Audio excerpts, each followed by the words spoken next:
morning, and you're all welcome to this morning's Signpost webinar. I hope we find you well wherever you are. This webinar is brought to you by Teagasc in association with Dairy Sustainability Ireland, the National Rural Network and Food Drink Ireland. My name is Pat Murphy and I'm Head of Environment Knowledge Transfer with Teagasc. I'm joined this morning by Padraig Foley. Padraig will be helping us with the questions. Good morning, Padraig. Morning, Dad.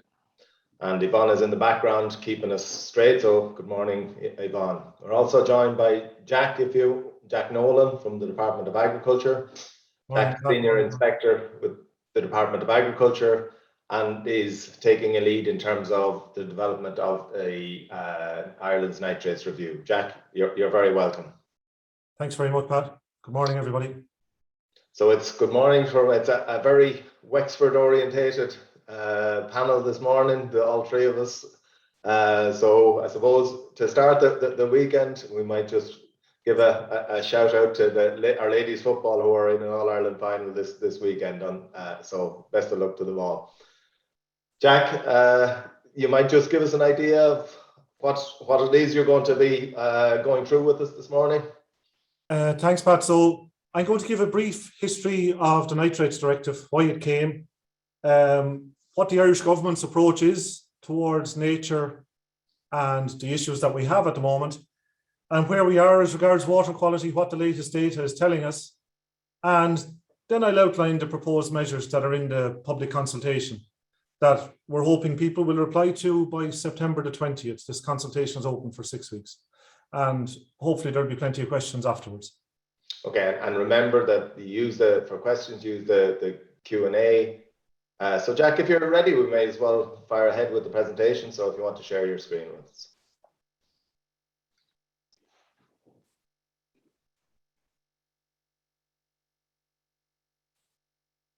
Is that okay? Yeah, that's perfect. Okay, so fire ahead. Thanks, Jack. Okay. Good morning, everybody, and thanks very much to Teagasc for inviting me here. And I suppose congratulations to Teagasc and the dairy industry and all those involved in these seminars. They've been running now for over a year, and they're very successful. I think Pat and Padraig and Yvonne were saying earlier they're up in the 70s now, and there's been a great amount of information given out through them. And I think information and knowledge sharing is so vital to what we're trying to do. I'm going to talk today about the Nitrates review. I'm just going to talk first about the idea that we need to open our minds a little bit and be willing to change. Like every time we talk about change, it's nearly seen as a negative, but we've been making progress for hundreds of years and we're going to keep making it.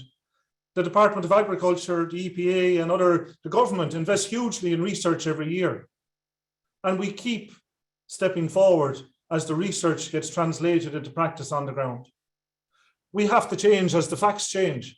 That applies equally for the Department of Agriculture, of course. So you have an opportunity now, those of you that are listening, if you read the public consultation document or listen to me today, if there's something there that you think can be done better, let us know. We want to know, we genuinely want to know or raise it today, but do put it in writing. Please remember that the measures I'm going to outline are all joined up together. None of them are a magic bullet or a silver bullet to solve our issues with the climate or with water or biodiversity. But when you accumulate them all together, they will help us deliver for water quality. And I think what we're going to look at today, the measures that are going to be outlined, if they are implemented on farms and we can get these changes to take place, we will make great progress.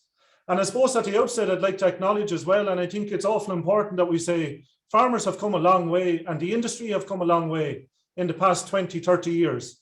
Like if we went back to the 1970s and accession to the EU, the changes that have taken place on farm and across society are enormous. And we need to keep making progress. But it is important to say that farmers are continuously progressing. The pace mightn't be to some people's what they want. They might want it to move further or faster, but progress is being made. The Nitrates Directive was introduced in 1991. And the reason it was introduced was because of intensification across Europe, increasing livestock numbers, increasing fertilizer use, and the resulting impact on water quality. Now, it's awful important. I'm going to talk mainly about water quality, but there's no way you can separate out water from climate, ammonia, biodiversity, soil health. We should really be talking about nature. So the directive was introduced in 1991. All the member states signed up to it, including us. the Commission brought us to court, to the European Court of Justice, because we didn't do enough about it. We did introduce a code of practice I think in 96, and that would have been introduced by the Department of Housing at the time. They're the lead authority. The Department of Housing are the lead authority for the nitrates regulations because they're responsible for water quality in Ireland. So in 2005, the first regulations were introduced, and Deputy Dick Roach at the time was the Minister for the Environment. So it's a long time ago, 15 or 16 years ago.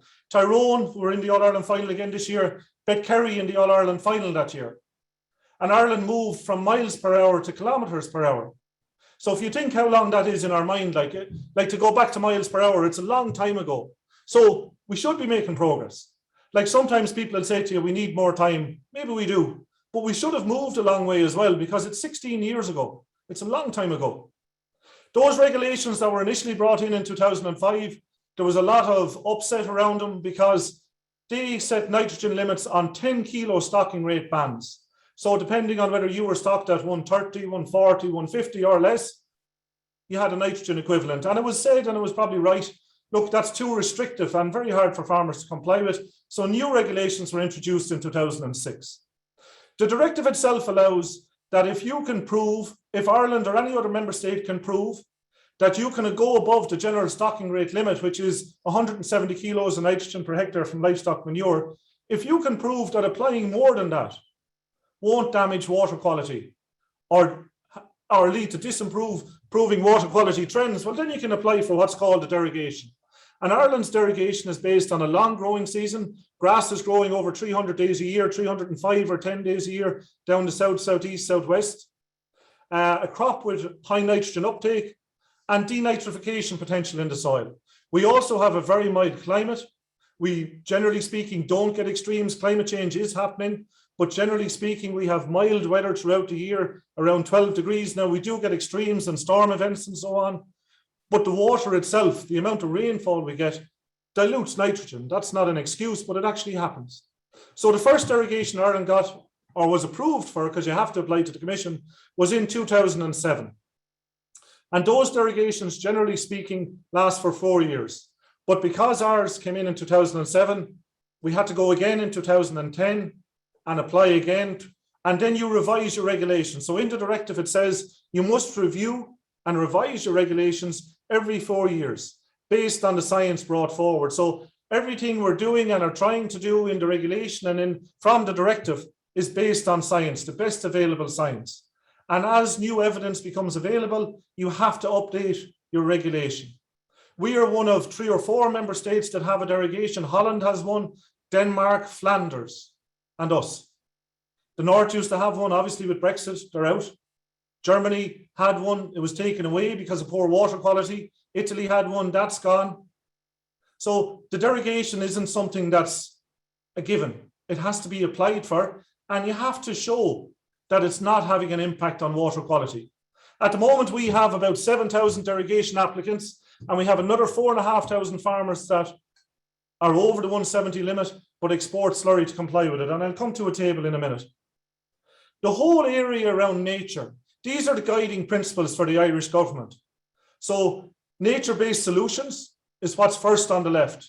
And what's really important there is that you look at human well-being. So sometimes people talk about water or they talk about biodiversity, and they don't see that that links back to humans. And obviously farmers are humans as well. So some people talk about the water quality, the insects, the fish and so on, and that's 100% right. We also have to think about particularly what we've seen during the pandemic. People are out enjoying nature more than ever before. The consumer has a huge role to play here. Societal well-being is so important. How do farmers contribute to that? And how does society contribute to farmers' well-being as well? By paying a fair price for the product that we're producing. Nature-based solutions mean that you're looking across the whole landscape. So we're not granting a farmer, say, in my parish at one end to do something for birds, and the person next door or farmer next door, whether it's a man or woman, is taking out every ditch in the site and destroying any habitat that's there. You have to look across the landscape. We have a forum on natural capital that wants us to appreciate. Sometimes when we look at a hedge or we think of soil, we don't get the full value out of it. Like a hedge in the right place will prevent flooding. It sequesters carbon. It's a disease barrier.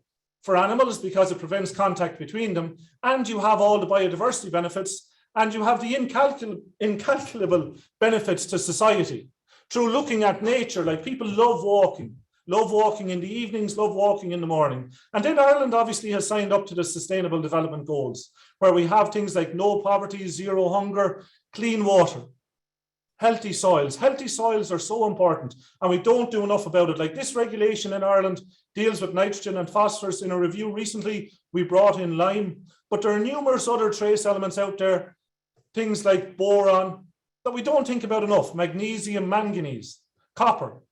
Like, who is giving advice to farmers? Our merchants, people selling fertilizer to them, our advisors on the ground. If you're an advisor listening today, do you focus solely on nitrogen, phosphorus, potassium? What exact advice are you giving to a farmer? If you're a farmer, when you're taking a soil sample, what do you do with that result when you get back? This should be the guiding policy for all of us. Think of nature first, but remember, humans are a huge part of it. So a fair income for farmers, a fair price for what they're producing, but there's an expectation on farmers then that you're going to protect the environment. The significant pressures, the Department of Housing are about to publish a public consultation that will last for 6 months on Ireland's third river basin management plan. And the Water Framework Directive is an overarching directive that includes the nitrates, and includes drinking water, sewage sludge directives, and so on. And as that directive says that we must have good water quality across Europe by 2027. And the majority of member states are not going to meet that. But we have to try. It's not enough to say we can't meet it. We have to keep trying to improve. And what's being seen by the evidence, and this slide is from the EPA, so very thanks to them, agriculture uses 2/3 of the land area in Ireland. So obviously it's going to be a huge pressure, but it's by far and away. If you look at the chart on the left, or the bar on the left-hand side there, you can see in the case of rivers that are impacted and waters that are impacted, agriculture is by far and away the most significant impact. Hydromorphology means when you tamper with drains, water courses, and so on, straighten them or take action for flooding, it's a major impact. Forestry, urban wastewater keeps coming up.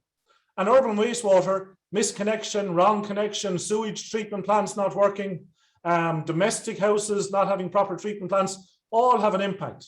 But that's mainly on phosphorus. And it pales in comparison to agriculture. So agriculture is the most significant impact, and it has to be dealt with. And the major way of dealing with in Ireland is through the nitrates regulations. On a regional basis, most nitrogen losses are occurring in the east and southeast from agriculture. And what these charts are showing, if you look at the orange one, they've been gradually going up since about 2015. Now in 2018, there was an unnatural spike due to the drought. And everybody should remember and acknowledge that climate can overwhelm all our best measures. So no matter what we do, we can be overwhelmed by climate, whether that's a storm event or a drought. Fertilizer advice has changed on foot of 2018. At the time, there was conflicting advice being given to farmers. Some of it was saying, put out more fertilizer. Other was saying, look, wait, when we get rain, the fertilizer will be used and become available. And we know now that that's what we should be doing. And we saw that reflected this year when we've had dry periods, the advice, look, wait, don't put out more nitrogen. But what we've also seen since 2015 is that animal numbers in the south and southeast have increased. So sometimes you'll hear said, look, animal numbers over the past 20, 30 years, they're fairly stable, and they are. We haven't seen a huge growth, but what we have seen is a move to the areas of the country where you have, generally speaking, freer draining soils and a longer growing season and less rainfall. And it's having a significant impact on water quality. And you can see here it's going up, and the results for 2020 aren't there yet, but hopefully there will be an improvement. We can turn this around. That's the key thing to remember. Like, this is not something that we have no control over. The measures that we're talking about here and that I'm going to talk about will have an impact. The measures already in place are having an impact. We just need more involvement, more uptake. To simplify it, in the west of Ireland and on heavy soils, there are issues around phosphorus. Coming from the ASAP, or the Agricultural Sustainability Support and Advisory Programme, a lot of this relates to outwintering, for example, where people are poaching, or obviously the stock are doing the poaching. So you have a round feeder in the field, the soil is turned into liquid from the heavy animals, and that soil runs off the drains and water courses. Again, that's something that can be dealt with. The nitrogen again is in the south and southeast. So every farmer has a role to play here. It's not like it's all dairy farmers, tillage farmers, every farmer. And just to be clear, since 2005 or 2006, when the amended regulation came in, the nitrates regulations apply to every farmer in the country. It's not like this is something that's coming out of the blue or it's being expanded by government. There are nitrogen and phosphorus limits, closed periods for fertilizer spreading and so on that farmers are well aware of that have been there since 2005, 2006. So what's the best way to deal with this? Well, targeting, obviously. So you want to target the right measures in the right place. So for phosphorus, break the pathway. Don't have connectivity between the sediment and the phosphorus and the drains and the watercourses.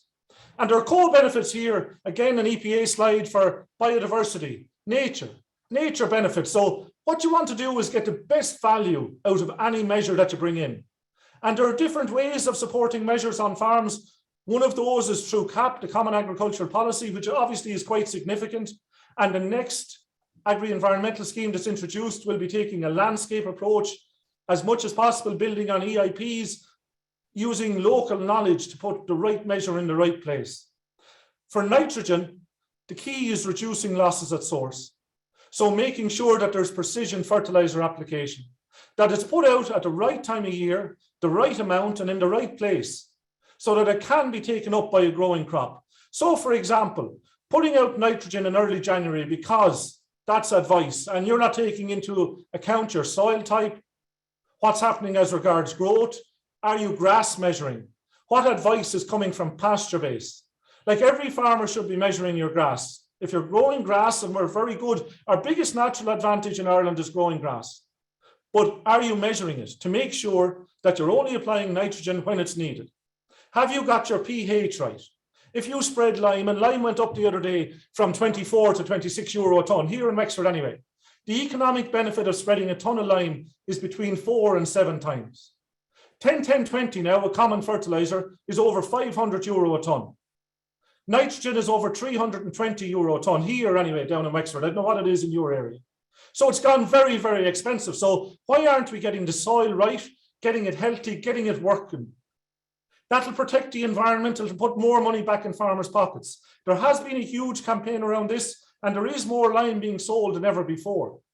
But it's something we should think of. Before you give out to me or the department or anybody else about reducing nitrogen, have you got your soil in good, healthy working order? But it is key to remember what we're trying to do is introduce measures that will benefit nature, benefit climate, benefit ammonia losses, reduce ammonia losses. What's happening in Ireland as regards the bovine livestock herd, so cattle, dairy, is that we're seeing intensification on a smaller number of farms, a smaller number of farms. So about a third of the livestock in Ireland is on half the farms. And that means that the other 27% of farms there, so from 100 up, have 2/3 of the bovine livestock in Ireland. And what farmers will tell you, and it's fair enough, is that you need to produce more to make a living. Like farmers aren't getting the same money per kilo of beef or lamb. Prices are good this year, but this year may be exceptional. The same for grain. So farmers have gotten bigger. But you see also on the right-hand side there, 2/3 of the dairy cows in Ireland are now on what would be considered, if you use the 170 as a barometer or a bar, intensive farms. So farming has intensified, and that intensification has mainly taken place in the areas where you're getting nitrogen losses. Just this summer, the EPA for the first time published a catchment assessment report, which is of great value because for the first time ever, it sets out potential nitrogen load reductions that are needed by catchment. We have blanket regulations up to this point where measures have applied equally, whether you're in Donegal, Cork or Wexford. Now, obviously, blanket measures can bring you so far, like nutrient management planning, soil sampling. These are all key things. But soil and the climate in your area is so important. So this sets out in thousands of tons of nitrogen what we need to do. And it's based on modelling, based on data provided by the Department of Agriculture around stocking rates and land use. And what it says as well, just I referred earlier to treatment plants, whether they're domestic or urban wastewater treatment plants, in rural catchments, 85% of the nitrogen in water is coming from agriculture. So agriculture needs to accept, look, there are losses here, but yes, we have been doing things about it, and we're going to do more. We're going to improve, because I'm going to come to a Teagasc report in a minute that says average nitrogen use efficiency on farms, on dairy farms in Ireland, is around 23 or 4%. But it's possible to get that up over 35%, which is nearly a 50% improvement in nitrogen efficiency. That is possible. Using things like clover, we can reduce nitrogen by 100 kilos per hectare. Multi-species grassland offer huge opportunities. Breeding of animals, it's so important. It's quick and it's cumulative. What this report also shows is that in the tillage or arable catchments, 30% of the nitrogen in the water is coming from tillage. The Department of Agriculture asked Teagasc to model various scenarios. So if we do things with a closed period, what would that mean? Obviously, it's a model, so it's limitations, but it's the best work that can be done. So Moorpark carried out this work. The closed period is effective. Someone probably today is going to talk about calendar farming and how stupid it is. 50% or thereabouts of nutrient losses occur during the closed period. That's a fact. Daylight is getting shorter already. I was at a minor football match last night. By 8 o'clock, the lights came on and it was getting cold. So grass growth is slowing down. The water table is going to rise. Nobody will go out in November with a bag of urea or 10-10-20, or very rarely anyway, because they know there's no good from it. And it's the same thing with slurry. Precision fertilizer use is vital. And that means measuring your grass, starting by measuring your grass, getting your soil healthy, functional, working well. A third of biodiversity on Earth is in the soil. Get that healthy, get it working for you. And as I said earlier, climate impact can overwhelm. That's not an excuse, but it needs to be acknowledged. So they've looked at the various measures. None of them on their own are outstanding, but when put together, we can achieve what we want to achieve. So what's proposed in these measures is that from the 1st of January next year, you wouldn't be putting out slurry after the 30th of September. And the reason here is that as you get closer to the end of the growing season, the nitrogen that's put out will be washed out of the soil when we get storm events and heavy rainfall. Now, we can get storm events at any time of the year. So slurry shouldn't be going out in front. If there's heavy rainfall forecast, slurry shouldn't be going out anyway. But it's more likely at the time of year called the closed period. And there's less growth. And it's proposed to bring that back to the 15th of September for 2023. It's proposed from the 1st of January next year that all newly constructed outside tanks or external tanks should be covered. And this is to prevent ammonia loss. And the reason that ammonia is being dealt with here is because keeping things in one regulation makes it easier to deal with, but it also reduces the nitrogen being lost to the environment. Like, if slurry loses ammonia, that's a reduction in the value of the slurry, which means you need to replace it with chemical fertilizer. And what we're trying to do here is reduce losses to the environment, reduce the amount of chemical fertilizer that's needed. All existing slurry stores should be covered no later than the end of December 2027. In the bottom right-hand corner, you see an example of the poaching I talked about earlier. At the moment, there's a facility there where extensive farmers, those stocked less than 130 or 40 kilos per hectare, can avail of reduced storage throughout wintering. And it's proposed that that figure would be reduced down, so it only applies to less than 100 kilos per hectare, which is still half the farmers in Ireland, but it's less than a third of the livestock. So we should have less issues in the future, because these farmers will have to make sure they have adequate storage. And we really want to avoid or get a change in practice, get behavioural change. This is so damaging for the soil. What kind of grass yield, as well as the environmental harm that's been done here, what kind of grass yield can be expected off that next year? You know, it's damaging our best natural asset. As regards soil water, and this is receiving a huge amount of attention.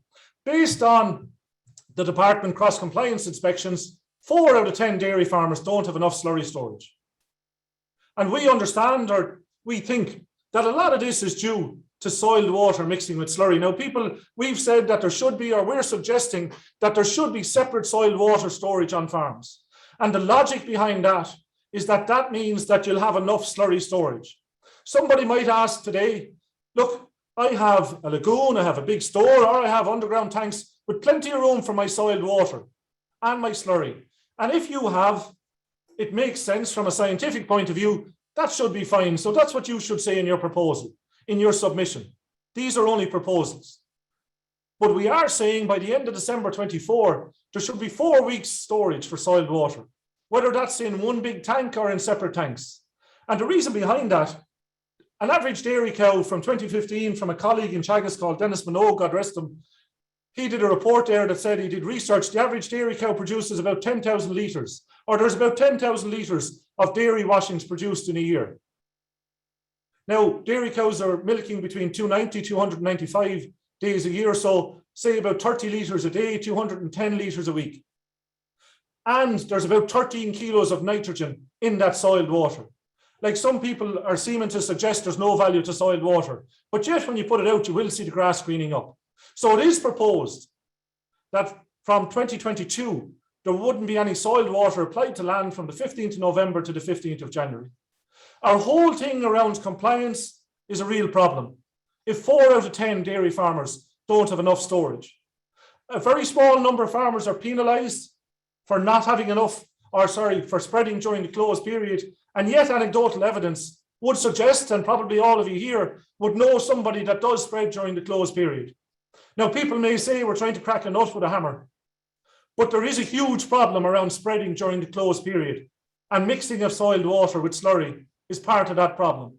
Like people are saying there's a rogue in every parish, but it seems to be becoming nearly standard practice. We don't have the capacity in the Department of Agriculture to inspect every farmer.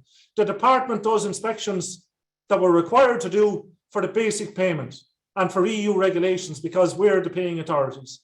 This regulation is the responsibility of local authorities, the Department of Housing as well. We also need the EPA to come on board, so we have, and they are fully on board, but we need a joined up government approach. And I suppose it's terrible, but some farmers that are spreading during the closed period need to be called out and a heavy penalty applied. I'm not a big fan of penalties, but it can't become something that people ignore to the detriment of everybody else and to the detriment of society. And remember, we're exporting about 14 billion euro worth of product every year. Borbia do huge work on marketing Ireland abroad, on Origin Green and our environmental credentials. And yet we're saying 4 out of 10 of our dairy farmers have inadequate storage. And we've had these storage requirements in place since 2006. So we need to be careful about what we're doing when we're selling our product and claiming how good we are to the environment, and look at the water quality, biodiversity statistics and our climate statistics and engage with it fully and take it on board. And also from the other side, people need to accept that it takes time to change and that farmers are making a huge effort. We're saying that farmers from 100 kilos per hectare up need to use low emission equipment from 2023 onwards. And the reason here is that we have a strategy around climate change. We're the only sector with it in agriculture. And in that strategy, it says we must use low emission equipment to reduce our ammonia losses. The same thing with covering the external stores. That's why it's there. And if you use low emission equipment, you will be able to reduce your chemical fertilizer. You will get back to graze the land quicker. This is proven by Teagasc. It's commonplace across Europe. You don't have to go out and buy a tank, they're expensive. Talk to the local contractor. You can get grant aid from the department for it. But remember, on the flip side, that grant aid is being funded by the European and Irish taxpayer. And there is an expectation that agriculture and farmers will be doing more for the environment. It's expected that there will be incorporation, or proposed that there will be incorporation of organic manures applied to land within 12 hours, again to reduce ammonia losses. The dairy cow excretion rate has been 85 kilos since 1993-94 in reps. And we've been challenged by the Commission and other member states to say, what's happening in Ireland? Across Europe, it's standard to have different sized dairy cows. And we asked Teagasc to look at this, and these are the figures that have been arrived at. So it's proposed that we would have 3 bands, depending on where you fit in on milk yield. Now, obviously, this will have significant impact for a certain cohort of farmers. About 2/3 or 70% of the milk is in the middle band. I think there's about 17% of milk produced at the upper band. Some people may say there may be more bands, some may say there should be less. But the idea that we'll have a single figure going forward is not going to happen. We've been challenged directly on this by the Commission, and the Teagasc work has been provided to the Commission, and it is scientific evidence that there are huge differences between what's happening on Irish farms.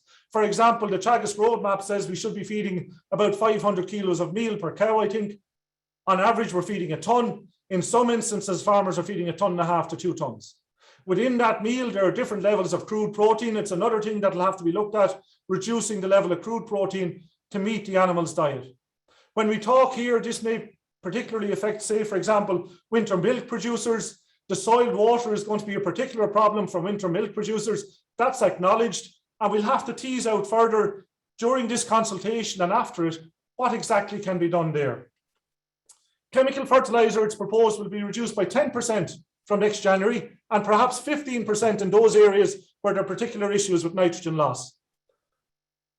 And I don't think anyone can argue against that, because there are huge losses. According to the EPA report, based on modelling, about 30 kilos of every 100 applied to land end up in water. There are ways to reduce that. Precision, measure your grass, like the colleague here, when you're applying the fertilizer. So we're also looking at the periods, the period, say early in the spring, the 16th of January, you can spread fertilizer. Does that make sense? Should we be using something like a model to say, there's no grass growth now? Like every Sunday, Met Éireann now give out a grass growth forecast for the week ahead. Should we be looking at that the same at the back end of the year?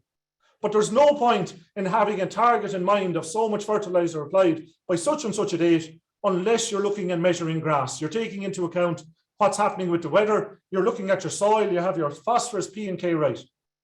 A third of nitrogen in the arable catchments comes from tillage. So what we're saying here is that within 7 days of cutting the crop, you have to give a run of a harrow, a straw, a tine, whatever you want, to get natural regeneration occurring. And it's been pointed out, look, 7 days is quite tight. So, well, what are the counter proposals then to that? Because the longer you leave it, the more nitrogen you're going to leak. We know if we do it this way, we can soak up about 50 kilos per hectare on average. 50 kilos per hectare is a bag and a half a can per acre that can be soaked up if we take this measure. So if we don't take this measure, or if we push it out to a longer date, we're going to lose more nitrogen. So it would be a good idea as well if you're saying, look, this is unrealistic and maybe it's very tight. What are we going to do instead? We're saying if you harvest maize, vegetables, potatoes later in the year, well then in those fields, if there's connectivity, so if there's a drain or a stream or a watercourse, you're going to have a buffer of between 3 and 6 meters, or a distance that's yet to be decided, but that is appropriate to make sure there isn't overland flow of soil and phosphorus and sediment that will damage the water. We're also looking at the soil test that we use at the moment, which is Morgan's P. You've already seen a soil testing program was announced in the last budget, and there was publicity about it, and it went out to tender for €10 million. And that's going to open in the next couple of weeks. And it will be on ag food, and farmers will apply for it. And the idea here is that soil and soil testing is so important. And we're going to find out more about our soils than ever before. So we'll do pH, phosphorus, potassium, we'll do trace elements, we'll also do carbon. And the key thing for those farmers that apply is when they get this back, that they put it into practice, that it doesn't go into a drawer, that the people that are in the co-op that are selling fertilizer look at the soil sample results and give advice based on it, not on what the neighbour is doing or what we always did, but based on the soil sample results. So it's a 10 million investment by the Irish government in putting this valuable information into farmers' hands. So there's a review of the technical tables as well. So we know the nutrient content of certain fertilizers, for example, is not right. For example, broiler manure, the nitrogen content in the regulation is about half of what it should be. We've asked Teagasc to look at other figures such as the storage requirements for dairy cows. At the moment, it's 0.33 cubic meters per week. Is that correct or not? These figures were derived many years ago. So there's a lot of work going on. There's also a proposal there that those farmers that are above 100 kilos per hectare should be able to avail of the phosphorus build-up allowance. And all these things are being reviewed as part of the regulation. The picture on the right relates to commonage, because there's also a proposal saying that if you have land taken more than 30 kilometres from the home farm, that shouldn't be counted for your stocking rate. We used to have a situation where commonage farmers were taking commonage, like it might be commonly known as map acres, where people take land but don't farm it to dilute their stocking rate. So the stocking rate allowance on commonage is going to be reduced, guaranteed. The fertilizer, there will be no chemical fertilizer allowance obviously on commonage because it's never applied. People may say, I do have land 30 kilometers away. If you do put in a proposal to say exactly what's happening here and how it should be dealt with. Other farmers say, look, I'm taking land from the neighbour up the road, he's putting it in or she on BPS, I'm buying fertilizer for it, how do we work that? Well, within the regulation that we have, we can't work that. You can do a rental agreement with that person. There is a thing like active farmers. Should that person be applying for BPS if you're the person farming it? But the department can't bring in a regulation to deal with that. You know, we can't say, right, this is what's happening on the ground, so we'll adjust the regulation. Things have to be done as they should be done. Within 2 years or less, there will be a chemical fertilizer register, where when you go to the co-op, you'll give your herd number and that information will be transferred to the department. Now, some people are thinking they'll stockpile fertilizer and that'll be a way around it for a short year or two. But the price of fertilizer is very high at the minute. It isn't the time to be stockpiling. That's the general advice anyway. And for the majority of farmers that are working in the limit, this won't be an issue. Also, if you're in an area with high organic matter, you'll have to take a soil sample to prove it. Otherwise, you'll only be using index 3 or maintenance rates for phosphorus. If there are other areas that haven't been covered today, that you feel you're listening to me talk or when you read the document, need more attention, well then please bring them to our attention. And finally, just to say, this is not going to be solved by somebody giving out to farmers. And we have issues here. We are working together. We need to keep working together. And we need to work more together. Now, I've mentioned government and the taxpayer and farmers, but industry, advisors, universities have a huge role to play here as well. How do industry reward farmers for doing more for the environment? Or do they? In certain co-ops, you'll get more if you milk record, if you're in an animal health plan. Other co-ops are having projects around biodiversity and so on. Dairy farmers use 50% of the fertilizer in Ireland. What is being done to help them? What's being done by industry to help them? Because industry and the consumer are key here as well. They have a huge role to play. Regulation obviously is so important. Implementing regulation, making sure there are higher compliance levels. But don't forget about industry, what your neighbour is doing. Because behavioural change only happens when it becomes standard practice across society and across your peers. And industry have a huge role to play in making these things that I'm talking about standard practice. We will solve this, we can solve this, but everybody has to pull together. Thank you very much. Thanks very much, Jack. You might just stop sharing your presentation there. Inundated with questions, I think, Padraig. Might just start with one, just a clarification one. Will a farmer spreading 80 kilograms of nitrogen per hectare and his neighbour spreading 260, will both have to reduce application by 10%? No, the maximum fertilizer rates are what will be reduced. So in the regulation, Pat, there are top line. So for nitrogen for grassland farmers less than 170, for example, I think it's around 205 or 200 kilos. So that will be reduced by 10%. So it'll have minimal impact on the person at 80 kilos. That's not to say that the person at 80 kilos doesn't need to mind the fertilizer. They need to be sure they're doing the right thing as well, but it'll have no impact. Okay. And there isn't a plan for a scale down level, okay, below the 170. Okay. Padraig, plenty of questions. Yeah, lots of questions. Jack, I guess the most popular question has come in, lots of farmers on this morning, and an absolute concern about the covering of slatted tanks outdoors. So if there are cubicles outside and they're scraping into slatted tanks, or if there are slatted tanks outside, do they need to be covered as well, Jack? Or are you just talking about overground storage in slurry silos? Overground stores and lagoons. If there's a way to cover them that's healthy, sorry, not that's healthy, that's safe, they should be covered. Like when we're challenged, and we, is the agricultural sector, about climate and about ammonia, we say, well, look, we have a strategy.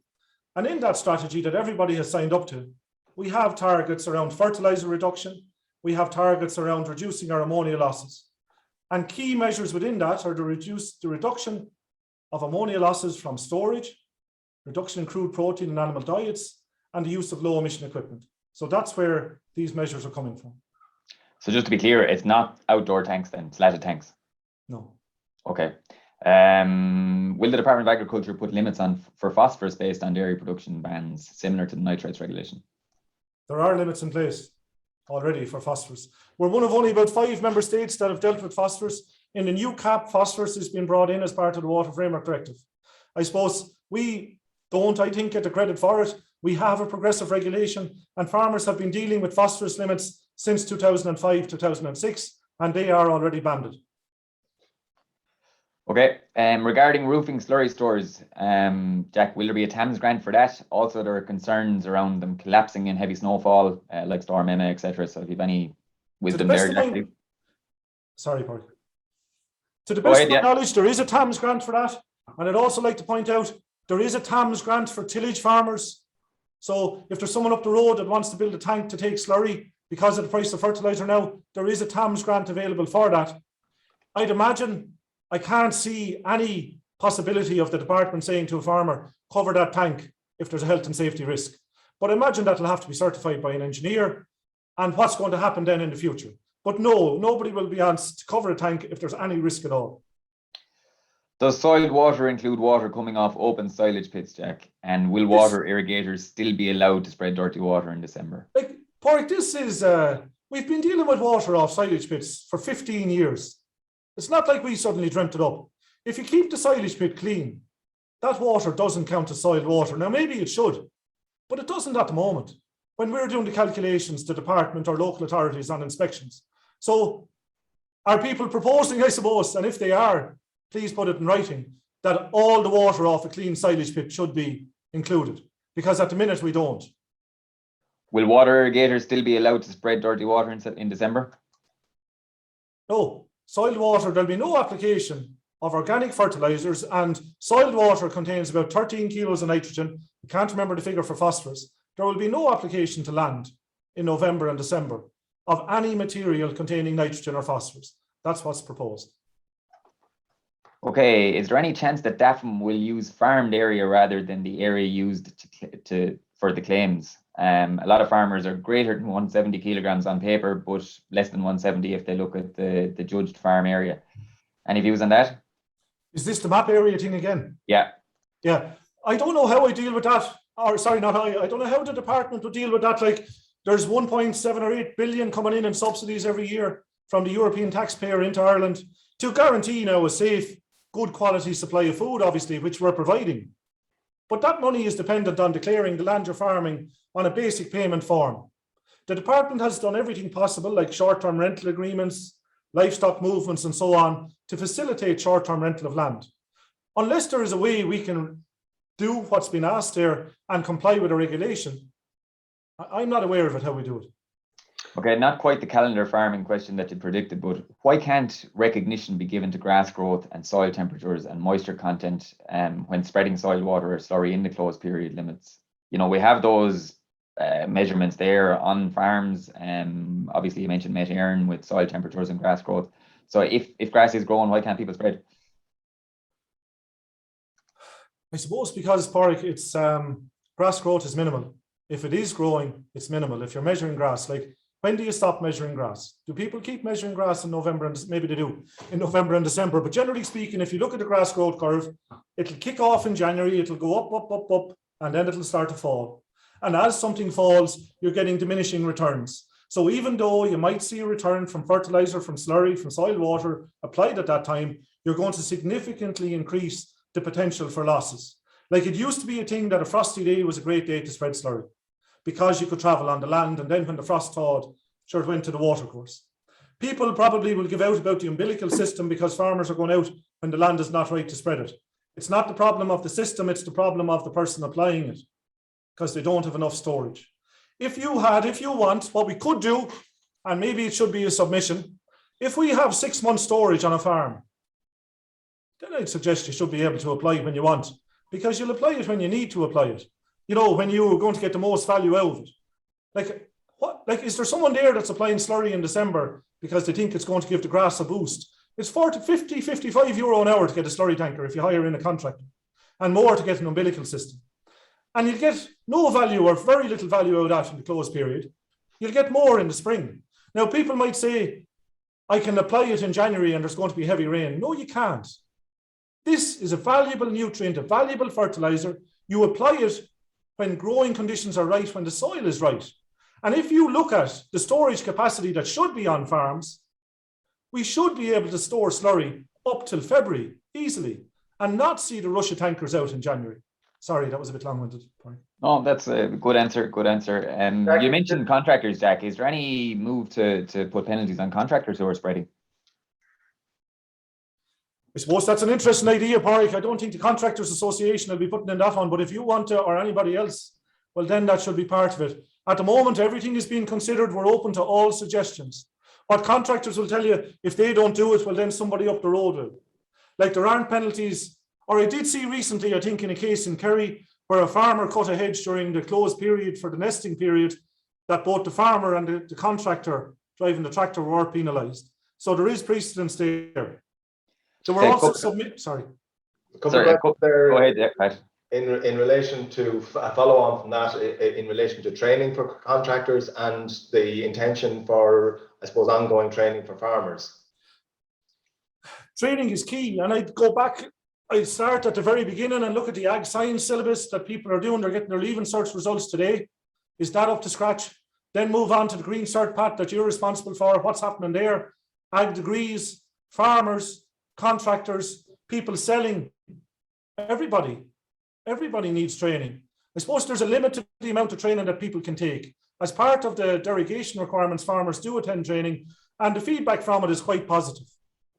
I think there will be more training in the future. I think it's needed because I said earlier on, there's new research coming out. This needs to be explained. It's very hard to comply or to buy in with something you don't understand. Being told to do something just because it's said is no way to do business. So I'd agree, the more training that's available there, the better. But I'd also say to people, there's plenty of options online now and opportunities to attend conferences like never before, where you can nip in and out, you can watch it later recordings. So people should be taking responsibility for themselves as well.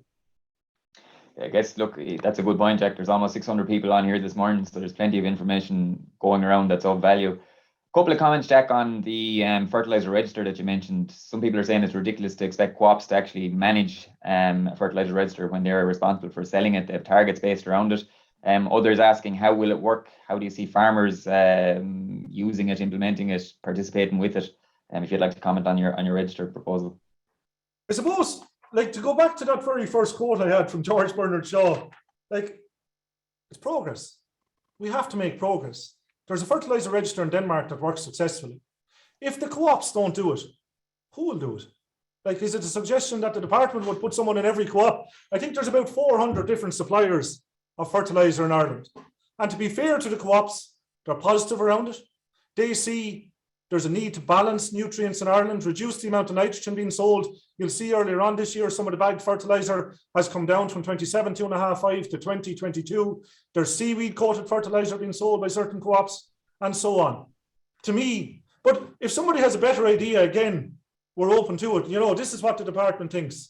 It'll come in as soon as possible. And the idea is that when you go in and buy fertilizer, your data will be transferred to the department. Now, obviously, there'll be people that say, I'll go across the border or I'll buy it for cash or whatever, and that will continue. But the majority of people are compliant and the majority of farmers are compliant. And those that are non-compliant will get less and less. And it's not like the department doesn't understand that there are loopholes. Like, nothing is perfect. But this is the best system we think we can come up with at the moment. If there is a better idea, we're open to listening to it. But I don't know who else can do it aside from the people selling it. Few dairy farmers on, Jack, and they're wondering, should we be using milk solids instead of litres for your bands for cows? Maybe. That's a good point. And it's something that has to be considered. The Teagasc Moor Park Open Day is on, I think it's the 14th, 15th, and there's going to be a discussion. Lawrence Shalou is going to talk, sorry, he's not here, will be there, I'm sure, and others from Moor Park.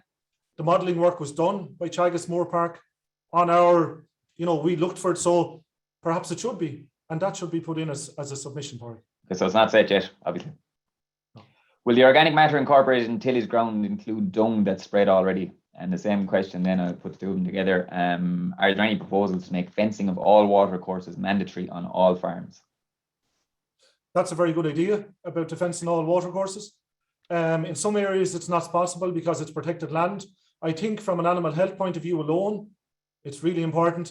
But also if we look at our social license as a farmer, like if I have a well there and a farmer is letting the animals dung in it 100 meters up above me, it's not great for my health. I'll get over it because I'm probably used to it. But if I have a baby or someone else comes into the house, it's not on. There isn't a proposal there at the minute. You know, it has been granted for a number of years. You would encourage as many farmers as possible to avoid that, to avoid animals. Like there was a Croissant project there that Darragh Hulican and Teagasc was involved in on Dundalk IT that showed E. coli levels obviously are increased when you have animals walking in watercourses. So it is something to be avoided as much as possible. Something along the same lines. Are there any plans, Jack, to give farmers information on the status of the watercourses and catchments so that they know the status of the kind of water in their area? It's on catchments.ie. If you go on to catchments.ie, the EPA, you know, the data is there. What I can do is send the link so that when this presentation is being put up, it'll be part of it. And I'm sorry, I skipped the question about organic matter incorporation. Yes, it's proposed that dung would be incorporated as well. You know, give it a run of a disc or some way to get it in. What did come up the other day is about, like when we bring back, and maybe someone is going to ask it here, when the dates for spreading slurry and dung and so on are brought back, what about those growing winter crops? Now, I'm not an expert on winter crops, but I do believe genuinely that the amount of nitrogen needed on winter crops is minimal unless it's on really worn ground. So the nitrogen going in there, like science research shows, without putting on any nitrogen at all, natural regeneration can soak up 50 kilos per hectare of nitrogen. It's there in the soil between harvest and Christmas time, you know, when there's a bit of growth. So why would we add nitrogen to that? But if somebody there believes it should be allowed once it's incorporated, well then please put it in a written submission. Okay, so it's not going to be something that's going to be sent out to farmers to let them know what their catchment water. Okay, they'll have to go take it on themselves. Like, what can be done though? Sorry, we can talk to the lads in BPS and see is it available there on mapping, maybe on the Teagasc nutrient management planning online, on FarmEye, those nutrient management planning tools. There would be a water layer that would show you the exact information. Okay. Splash plate, Jack, can you say a little bit about that and what the intentions are around using splash plates in the future for different bands? There'll be no splash plates used above 100 kilos per hectare. That's the future, really. And ideally to be across all farms. Nitrogen, slurry, it's valuable. Blowing it up in the air, that day is gone. You know, genuinely, that day is gone. So the plans are that from 100 kilos per hectare, sorry, and I neglected to mention as well, that all pig slurry would be applied by low emission equipment as well. These are very, very valuable nutrients. And the potential is there to reduce the chemical fertilizer and to reduce losses to the environment. We also have, again, as part of our social license, the issue around smell. If you use shallow injection, a trailing shoe, a dribble bar, you're getting the best value you can for nutrients. So there's grant aid available there. Once something becomes a legal requirement at the moment, it can be grant aided for a year. When the new cap comes in, it can be grant aided for 2 years. Now, there's a waiting list there already for this type of equipment. But it would be a pity if every farmer in the country thought the best use of his or her money was to buy a dribble bar or trailing shoe. Surely there are better things they could invest in, like safety, grass measuring equipment, getting the lime right, and use a contractor. Some farmers will want it and will have it, and that's a business decision for each farmer. But there's no way that every farmer needs a tanker on their farm. Okay, a number of questions, Jack, in around the 30 kilometers rule that you've got proposed. Could you give a little bit more detail on it? And some guys are asking here and girls are asking, do they need a second herd number if they've got, or are they better off with a second herd number if they've got blocks more than 30 kilometers away? No, we're not trying to cause hassle for people just for the sake of it. Like, and getting second herd numbers, when we do an inspection, we add them together anyway. Do you know, so if you have 3 herd numbers because you have a dealer beef unit and so on, we add them together. So there's no advantage to that. The idea here, and if there's a better way of doing it, we're open to it, is to avoid farmers taking land, map acres for the sake of it. Like, it used to be openly advertised in the farming papers and on Dundee and the likes, map acres available, just to dilute your stocking rate or draw down entitlements. And what we're trying to do here is say, look, if you have a high stocking rate on the home platform, higher stocking rates have a negative impact on water quality. Like Teagasc research has showed, up to 250 kilos per hectare is a safe amount to have a stocking rate there. But when you're getting up to very, very high stocking rates, which in some cases, not all, is what this faraway land facilitates, well then we're doing more harm to the environment. But again, this is only a proposal, Padraig, and if there's a better way of dealing with it, maybe we should be saying to farmers, look, on your basic payment, identify the grazing land so we can calculate your stocking rate. We're open to all ideas, but it is an issue that has to be dealt with. They're asking as well a number of questions coming in on actually like the 40% non-compliance that is suggested here in these questions. What's going to happen there? Like, why can the department not just implement what's actually in the Nitrates directive as it is? And if that was fully implemented, would there be less of an issue? There would definitely be less of an issue. Like, if you don't have enough storage, you're putting out slurry at the most vulnerable time of year. Like the department is required the department is a paying agency for EU funds. And under that, there's a requirement around inspections. And the department meets all those requirements. We are not responsible, although we do it through cross-compliance, we are not responsible for the nitrates regulations. It's the Department of Housing. I'm not passing the buck. There needs to be a government approach here between local authorities and the Department of Agriculture. And it can't be an issue like there was when we are meeting with local authorities and other stakeholders. Obviously, some of the local authorities explain, look, they brought someone to court and the farmer was asked to make a contribution to the poor box. If somebody is spreading slurry at this time of year, they're ruining it for all of us, not just for themselves. Definitely more compliance would be better. But even with more compliance, we still need to do better. So, like I said earlier, the measures that are being introduced are not magic bullets, any of them, but they will help us. They'll all add up. And slurry storage is one of those key ones that will add up. But the other thing to identify, sorry, Padraig, about slurry storage, like this year is a great year for farming. The price of grain is up, yields are up, beef, sheep, milk, all going well. Now, I know it might be an exceptional year and someone will say that straight away. A lot of farmers are in a taxable situation. Invest in slurry storage. Tractor registrations are up this year, new tractor registrations. Imports from the UK are up. Why not think about investing in slurry storage and write that off against tax instead? It's just another option is there, because I see when I read the paper, like people are being advised to look at company status and so on to reduce their tax bill. And investment in slurry storage is also tax efficient and will benefit you and the environment. There's still lots of questions here, Pat. I don't know how there's loads of them. On time if you want to keep moving. We keep going for a few minutes, if that's okay. Questions in relation to the 8 weeks effective close period and the 4 weeks of soil water storage requirement, and just asking, is there an inconsistency there? Sure, don't people dry off the cows, Pat? How many people are milking right through the winter? They're not like, obviously, I said in the presentation there, winter milk producers, we're going to have to sit down and tease this out exactly how it's going to work. But the majority of farmers are milking cows for, say, 285, 290, 295 days a year. So there is a dry period there in that close period as well. So, but maybe it is something we should be looking at, that we should be saying 8 weeks storage rather than the 4 to coincide with the proposed 8 weeks close period. And a question there was any issues relating to protected urea looked at as part of the regulation? It is part of the existing regulation that the Minister for Agriculture can say to farmers greater than 170, you can only use a certain type of fertilizer, a certain type of nitrogen. So that potential is there. It is being looked at, but no decision is made around it at the minute, Pat.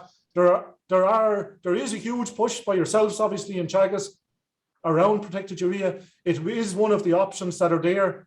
There's work going on with the industry to guarantee that there are no health or food risks. And as far as I'm aware, and you can correct me, that research has been published that there are no risks. So it's being considered as well. The overwhelming thing, though, to remember from today, if you have one key message, I suppose protect yourself first of all. Farmer health and safety is the department's priority. A farm safety plan was launched again there recently by Minister Hayden. And the other thing, reduce nitrogen. No matter what farm you're applying it in, reduce nitrogen. Just another question there, I suppose, related to that is, have you any thoughts on how the fertilizer register might work and might operate? The way we see it is that if I go down to the co-op today, I'll have to give my herd number. It'll be like when you set up a bank account, you give your PPS number. Now, some people have multiple accounts.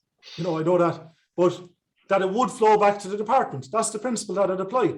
And again, like, this is our first time coming to this. So we'll be talking to our colleagues in Denmark. We've been in touch with them. It works as a fertilizer tax there. And then you get a refund if you're a farmer and you do everything right, So as regards the workings of it, it'll still be teased out, but it is coming because we need to get the best use possible of it. But also we need to be able to prove that the majority of farmers are complying. The majority of farmers are doing what they're meant to be doing.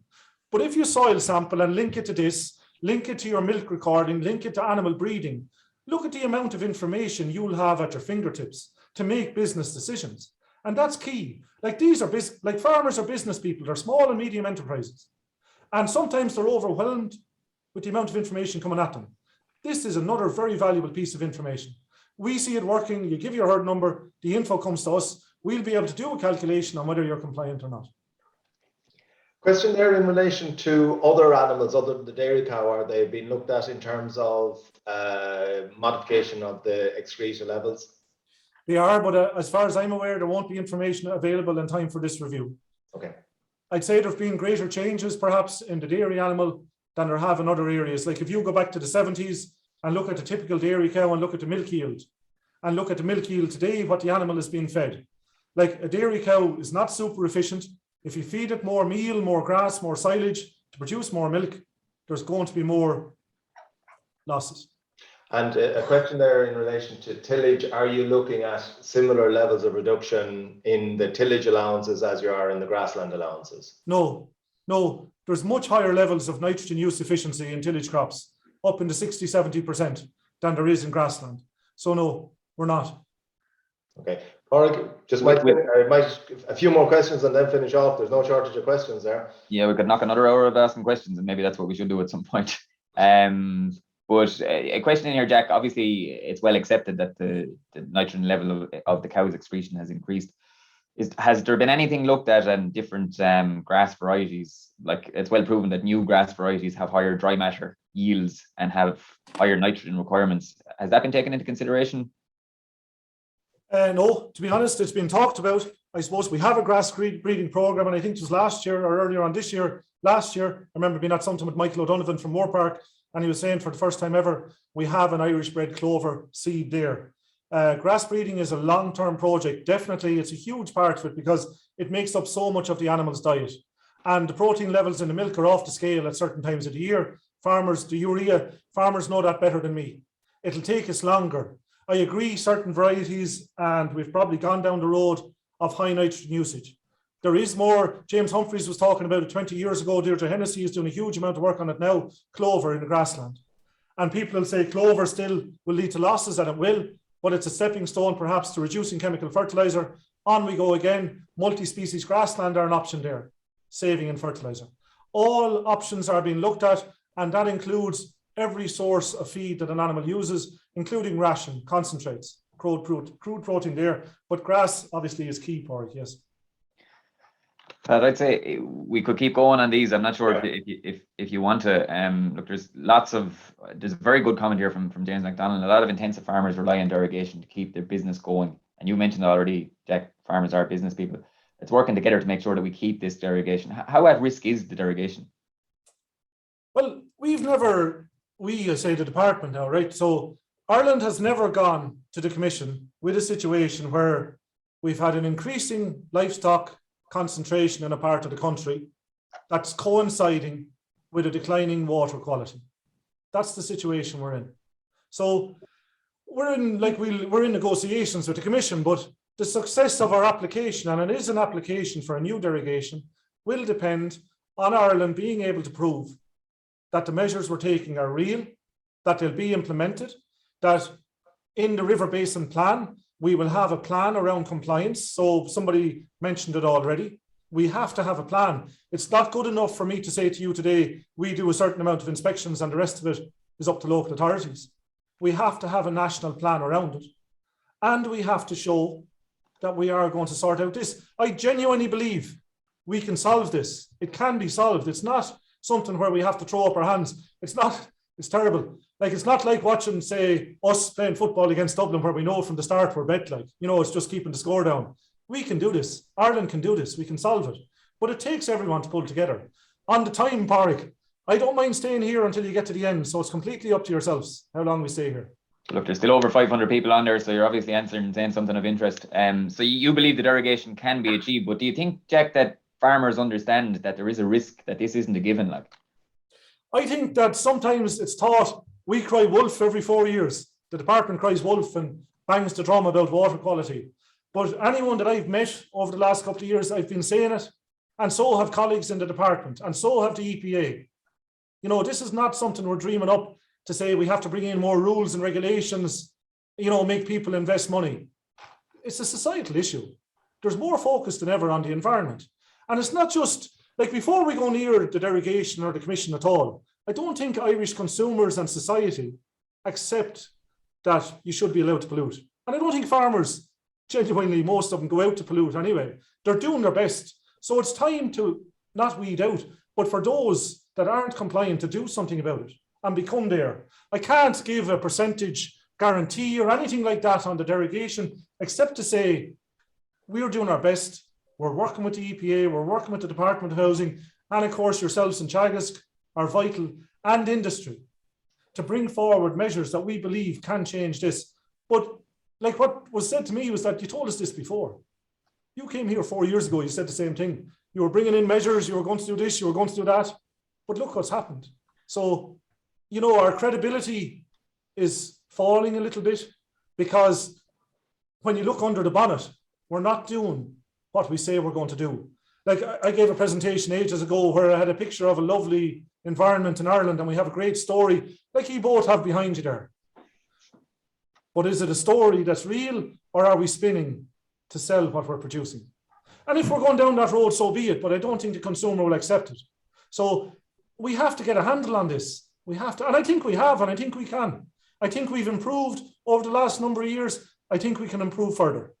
Questions are still coming in, Jack. Grazing intensity, zero grazing, could you comment? There's a number of questions on zero grazing. Like, I suppose zero grazers have become more common, and people are using them at the shoulders of the year in some cases, you know, at the start and the end of the grazing season, to get grass into the system, which is good.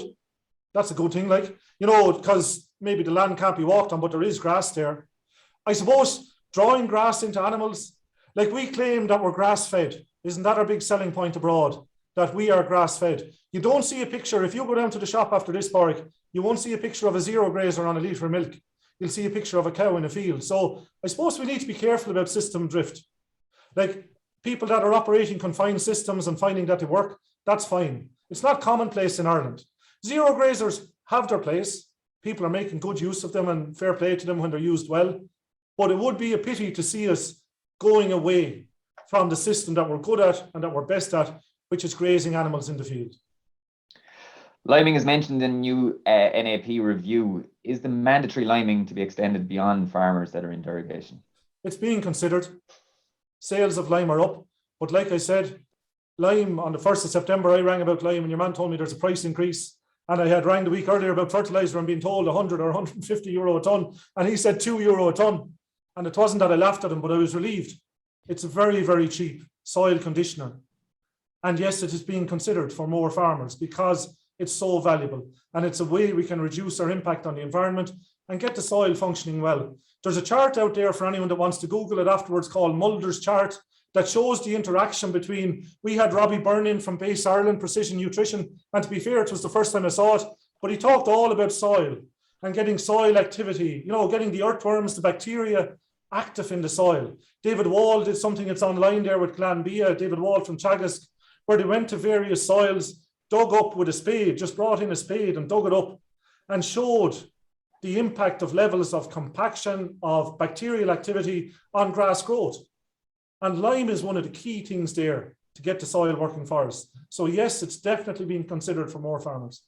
Lots of questions, Jack, around NVSAIDs and how are the EU pushing for it? Are the department pushing for it? How quick can it be implemented, I guess, or play a role in the next round?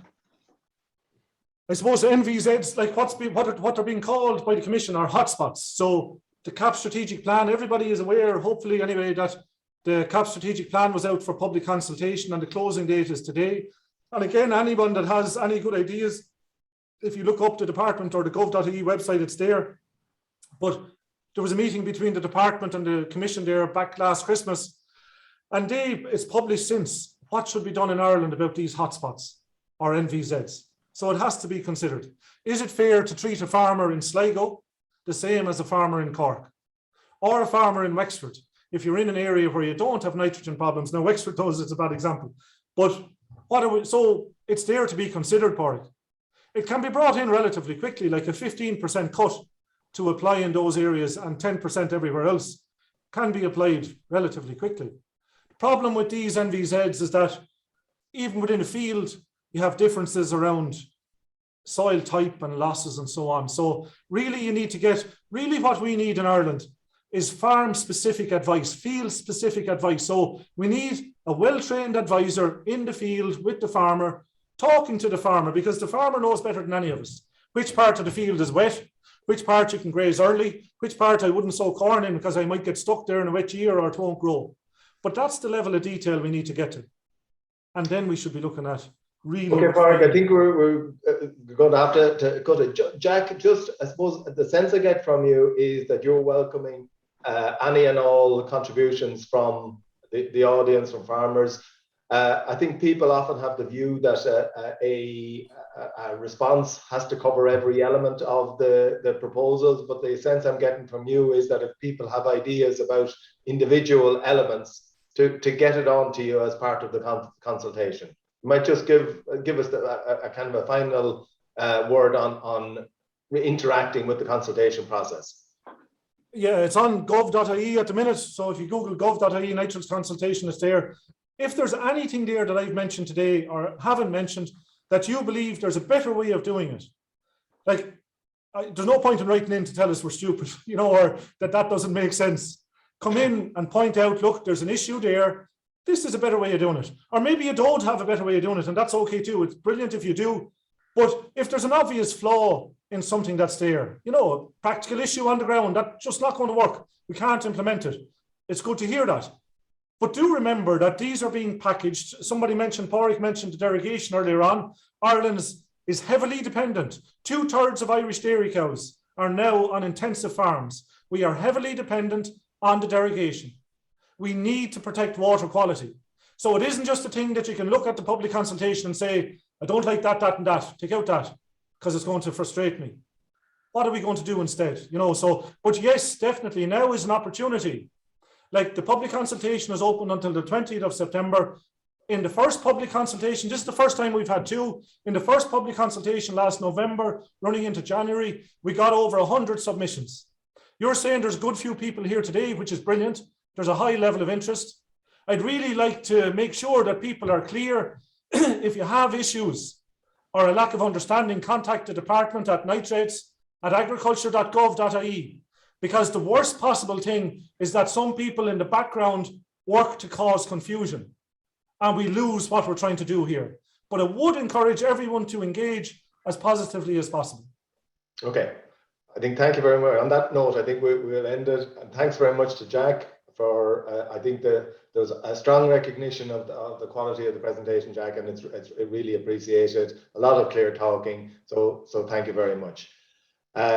With that, we'll wrap up and just say thank you very much to our production team of Andy Boland and Yvonne Marr. And we'll be back to you next week with Cathal Summers and Philip Murphy, and they will be looking at combining catchment science and agricultural advice to improve water quality. So I suppose a continuation of the same theme from a slightly different angle. So again, thanks to Padraig and Jack, and enjoy your weekend. And as Jack reminded us at the start, good luck to Wexford. Exactly, that's very important. Up Wexford. Cheers, folks. Have a good weekend.